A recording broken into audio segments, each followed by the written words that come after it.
안녕하세요. 사연을 시작하기에 앞서 구독과 좋아요 부탁드려요. 감사합니다. 사연 시작해 볼게요. 어린 시절부터 형은 저에게 부모나 다름없었습니다. 부모님이 교통사고로 갑작스럽게 돌아가셨을 때 형은 19살의 고등학생이었고 저는 15살이었어요. 그날 이후 형은 모든 것을 포기했습니다. 대학 진학을 앞두고 있었지만 저를 돌봐야 한다며 진학을 포기하고 공장에 취직했죠. 대학은 나중에도 갈 수 있어. 지금은 우리가 살아남는 게 더 중요해. 형이 저에게 했던 말이었습니다. 하지만 그 나중은 결코 오지 않았어요.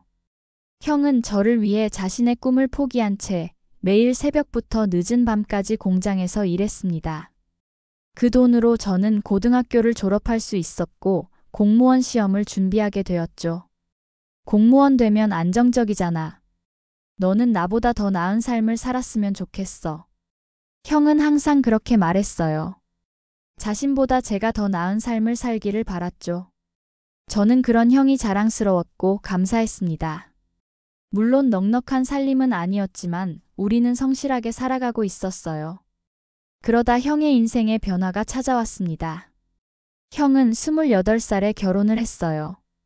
형수님은 저와 동갑이었는데 형이 다니는 공장 근처 카페에서 일하던 분이었습니다. 처음 형이 그녀를 소개했을 때 저는 솔직히 조금 불안했어요.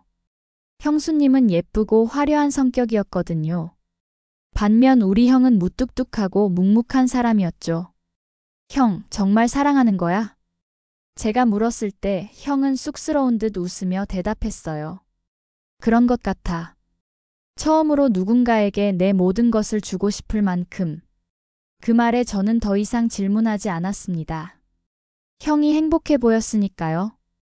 결혼 후 저는 고시원으로 옮겨 살게 되었어요.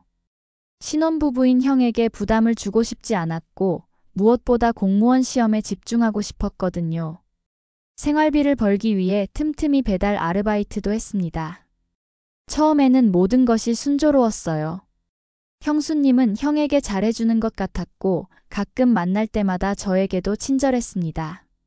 하지만 시간이 지날수록 뭔가 이상한 기운이 느껴졌어요.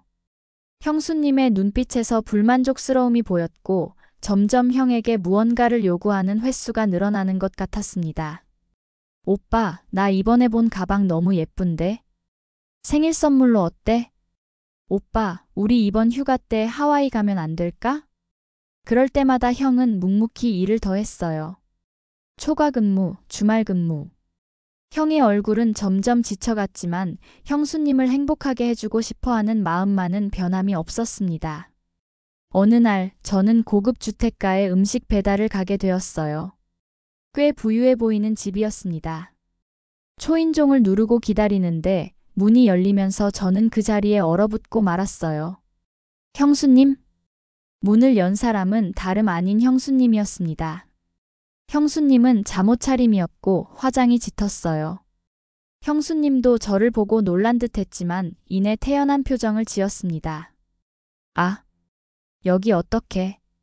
형수님, 왜 여기 계신 거예요? 그때 형수님 뒤에서 익숙한 얼굴의 남자가 나타났습니다. 준석이라는 형의 오랜 친구였죠. 엄청 친하지는 않지만 형과는 오래된 친구 사이였어요. 저는 어릴 때부터 준석이 형을 봐왔습니다. 준석이 형은 부유한 집안이었고 그는 항상 최신 물건들을 자랑하곤 했어요. 순간 피가 거꾸로 솟는 것 같았어요. 이 상황이 무엇을 의미하는지 한 번에 이해했습니다. 어떻게 형수님이? 어떻게 형의 친구가? 저도 모르게 손이 나가 형수님의 뺨을 때리고 말았어요. 형수님은 놀란 듯 저를 쳐다보더니 이내 코웃음을 쳤습니다. 뭐야, 왜 이래? 네가 무슨 자격으로 나한테 손을 대? 형수님이 어떻게? 형이 형수님을 위해 얼마나 희생했는데? 형수님은 냉소적인 미소를 지었어요. 희생? 그게 뭐 대단한 거라고? 난 더 이상 그 구질구질한 삶 살기 싫어. 매일 절약하고 아끼고. 오빠가 아무리 노력해도 우리 생활은 나아지지 않았어. 하지만 준석 오빠는 달라. 그는 내가 원하는 모든 걸 줄 수 있어. 준석은 형수님의 어깨를 감싸며 저를 무시하듯 바라봤어요. 민준아, 어른들 일에 끼어들지 마. 저는 분노로 떨리는 손을 꽉 쥐었습니다. 배달 음식을 그대로 던져버리고 싶은 충동을 겨우 참고 그 자리를 떠났어요. 머릿속은 복잡했습니다. 형에게 이 사실을 어떻게 말해야 할지 아니면 말하지 않는 게 좋을지. 결국 저는 그날 밤 형에게 모든 것을 털어놓았습니다. 형은 믿기지 않는다는 표정으로 저를 바라봤어요. 하지만 제 진지한 눈빛을 보고는 서서히 현실을 받아들이는 듯 했습니다. 그래. 요즘 뭔가 이상하다고 느꼈어. 밤에 자주 문자가 오고 외출도 많아지고. 형의 눈에서 눈물이 흘러내렸어요. 저는 형이 그렇게 우는 모습을 본 적이 없었어요. 부모님이 돌아가셨을 때도 제 앞에서는 강한 모습만 보여주셨는데 그런 형이 무너지는 모습을 보니 가슴이 찢어지는 것 같았어요. 그날 밤 늦게 형수님이 집에 돌아왔을 때 형은 이미 모든 것을 알고 있었습니다. 놀랍게도 형은 화를 내기보다는 형수님을 붙잡으려 했어요. 여보, 우리 다시 시작하자. 내가 더 열심히 할게. 너가 원하는 거 다 해줄 수 있어. 저는 그런 형의 모습에 화가 났습니다. 그렇게 배신당했는데 어떻게 다시 시작할 수 있다고 생각하는 걸까요? 하지만 곧 깨달았어요. 형은 형수님을 정말 사랑했던 거예요. 그리고 아마도 자신이 부족했기 때문에 형수님이 떠났다고 생각하는 것 같았습니다. 형수님은 형의 애원에도 불구하고 냉정했어요. 미안해, 오빠. 난 이미 결정했어. 이혼하자. 그 말을 남기고 형수님은 짐을 싸서 나가버렸습니다. 이후 몇 주간 형은 완전히 다른 사람이 되었어요. 술에 의존하기 시작했고 일도 제대로 하지 못했습니다. 친구에 대한 배신감, 아내에 대한 상실감이 형을 완전히 무너뜨렸어요. 저는 공무원 시험 준비를 잠시 미루고 형과 함께 살기로 했습니다. 형을 돌봐야 했으니까요. 매일 밤 형은 술에 취해 준석과 형수님을 저주했다가 다음 순간에는 그녀를 그리워하며 울었어요. 그런 형을 보는 것이 너무 고통스러웠습니다. 형, 이제 그만해. 민준아, 나 왜 이렇게 못났니? 왜 이렇게 된 걸까? 형은 충분히 좋은 사람이야. 형수님이 형의 가치를 몰라본 거지. 그렇게 괴로운 날들이 이어졌습니다. 하지만 시간이 지나면서 형은 조금씩 회복되기 시작했어요. 어느 날 형은 술을 끊고 다시 일터로 돌아갔습니다. 형은 자신의 일에 더욱 집중했고 놀랍게도 얼마 후 공장에서 책임자로 승진했어요. 민준아, 이제 너도 다시 공부에 집중해. 나도 이제 괜찮으니까. 형의 말에 저는 다시 고시원으로 돌아갔지만 자주 형의 집에 들러 밥을 해주고 청소를 도왔습니다. 형의 생활이 점점 안정을 찾아가는 것 같았어요. 그러던 어느 날 우리에게도 좋은 날이 왔어요. 혹시 하는 마음으로 한 청약이 당첨된 거예요. 형은 새 아파트로 이사할 수 있게 되었고 저에게 함께 살자고 제안했습니다. 민준아, 이제 고시원에서 나와. 공부는 집에서도 할 수 있잖아. 저는 형의 제안을 기쁘게 받아들였어요. 새 아파트는 깨끗하고 넓었으며 우리 형제에게는 새로운 시작을 의미했습니다. 형도 저도 과거의 상처를 조금씩 극복해가는 중이었죠. 그런데 어느 날 예상치 못한 손님이 찾아왔어요. 초인종이 울리고 문을 열었더니 형수님이 서 있었습니다. 어떻게 찾아온 건지. 그녀는 예전과는 많이 달라 보였어요. 화려한 옷차림과 액세서리는 온데간데 없고 수수한 차림에 화장기 없는 얼굴이었습니다. 민준아, 오빠 좀 만날 수 있을까? 저는 형수님을 차갑게 바라봤어요. 무슨 일로 오셨어요? 오빠한테 할 말이 있어. 마침 그때 형이 방에서 나왔습니다. 형은 형수님을 보고 잠시 멈칫했어요. 눈빛이 복잡했지만 이내 담담한 표정을 지었습니다. 들어와. 형수님은 소파에 앉아 고개를 숙였습니다. 오빠, 정말 미안해. 내가 큰 실수를 했어. 지금 와서 이런 말을 해도 늦었다는 걸 알지만 난 정말 후회하고 있어. 형은 묵묵히 그녀의 말을 들었어요. 준석 오빠는 나를 버렸어. 사실 그에게 난 그저 일시적인 장난거리였던 거야. 그는 결국 자기 부모님이 정해준 여자와 결혼했어. 난 아무것도 남지 않았어. 직업도, 집도, 돈도. 형수님의 눈에서 눈물이 흘러내렸습니다. 오빠, 우리 다시 시작할 수 없을까? 내가 정말 잘못했어. 이제 와서 깨달았어. 오빠가 얼마나 소중한 사람인지. 오빠처럼 진심으로 날 사랑해준 사람은 없었어. 저는 형수님의 말에 분노가 치밀었어요. 이렇게 뻔뻔할 수가. 형이 그녀 때문에 얼마나 상처받았는지, 얼마나 괴로워했는지 알기나 할까요? 하지만 놀랍게도 형의 표정은 편안해 보였습니다. 마치 오래된 짐을 내려놓은 것처럼요. 유진아, 형이 형수님의 이름을 불렀어요. 난 이미 너를 용서했어. 형수님의 표정이 밝아졌어요. 정말? 그럼 우리 다시. 하지만 형이 그녀의 말을 끊었습니다. 용서했다는 건 이제 너에 대한 미움이 없다는 거야.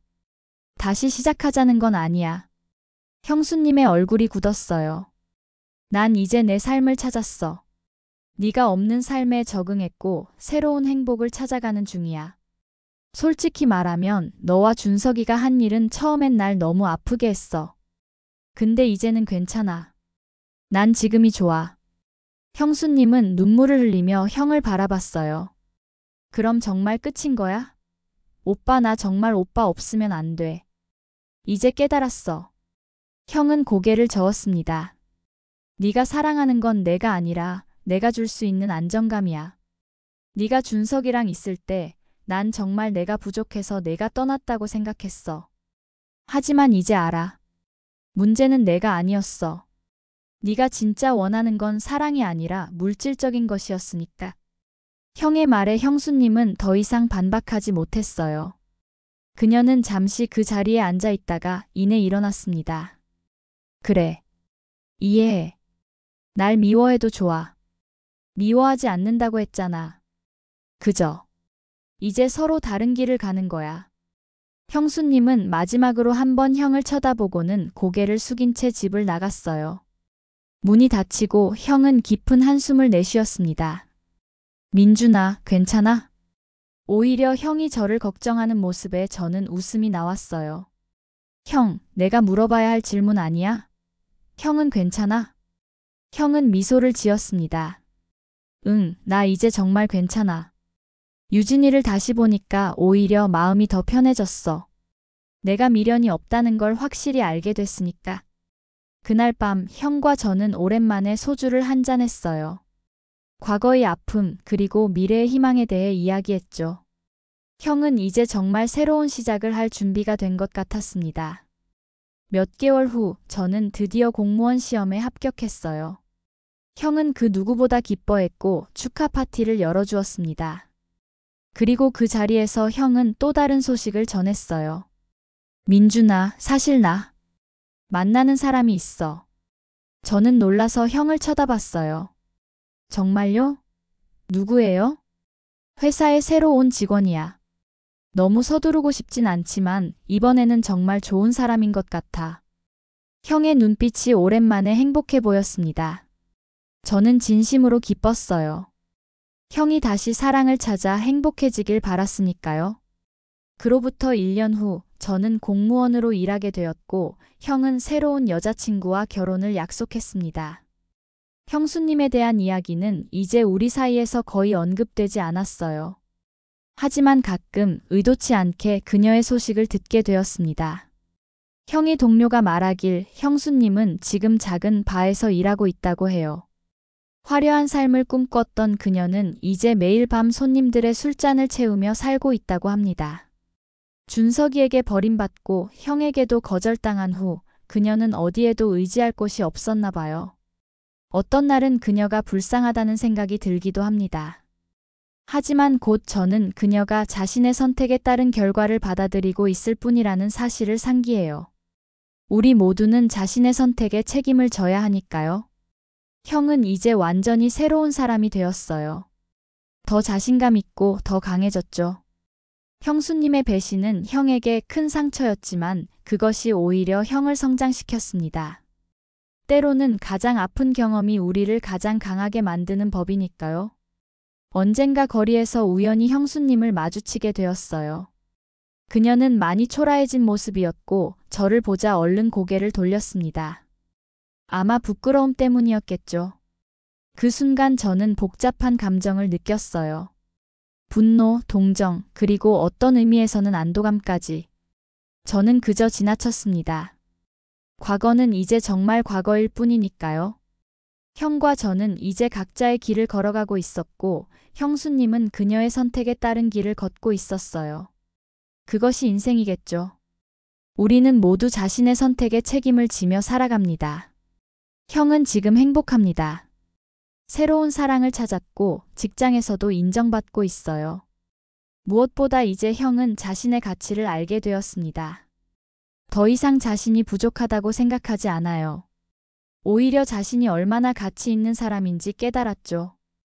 때로는 인생에서 가장 큰 배신이 가장 큰 축복으로 바뀌기도 합니다. 형수님의 배신은 처음에는 형에게 큰 상처였지만 결국 그것이 형을 더 나은 삶으로 이끌었으니까요. 그리고 가장 통쾌한 복수는 성공적인 삶을 사는 것이라고 하잖아요. 형은 지금 그 복수를 완벽하게 해내고 있습니다. 그리고 저는 형이 자랑스럽습니다. 어릴 때부터 저를 위해 모든 것을 희생했던 형. 그런 형이 이제 진정한 행복을 찾아가는 모습을 보는 것보다 더 기쁜 일은 없을 것 같아요. 며칠 전 형의 결혼식이 있었습니다. 새 형수님은 따뜻하고 진실된 분이었어요. 그녀의 눈에는 형을 향한 진심 어린 사랑이 담겨 있었고 형 역시 그녀를 정말 사랑하는 것 같았습니다. 결혼식장에 전 형수님이 몰래 찾아왔다는 소문이 있었어요. 사람들 틈에 섞여 잠시 식장을 지켜보다 떠났다고 하더군요. 어쩌면 그녀는 형의 행복한 모습을 보고 싶었던 걸까요? 아니면 자신이 놓친 것이 무엇인지 확인하고 싶었던 걸까요? 무슨 이유였든 이제 그녀는 형의 삶에서 완전히 사라졌습니다. 그리고 형은 새로운 사랑, 새로운 행복을 찾았어요. 인생은 때로는 우리가 예상치 못한 방향으로 흘러가지만 결국에는 모든 것이 제자리를 찾아가는 것 같습니다. 저는 이제 다시 이사를 준비하고 있어요. 형이 결혼했으니 저도 독립할 때가 되었다고 생각했거든요. 하지만 우리는 여전히 서로를 의지하는 형제입니다. 어쩌면 그것이 가장 변하지 않는 사랑일지도 몰라요. 이제 형과 저는 각자의 길을 걸어가게 되었습니다. 하지만 우리는 언제나 서로에게 든든한 버팀목이 될 거예요. 그리고 가끔 과거를 돌아볼 때면 우리는 웃으며 말할 수 있을 겁니다. 그땐 정말 힘들었지만 지금 생각해보면 그런 일들이 있었기에 우리가 여기까지 올 수 있었던 것 같아. 그것이 인생이 주는 가장 큰 교훈이 아닐까요? 때로는 가장 아픈 경험이 우리를 가장 강하게 만들고 가장 큰 배신이 가장 큰 축복으로 바뀔 수 있다는 것. 형과 저의 이야기가 바로 그런 것이었습니다. 제 긴 이야기를 끝까지 들어주셔서 감사합니다. 구독과 좋아요, 알림 설정까지 잊지 마세요.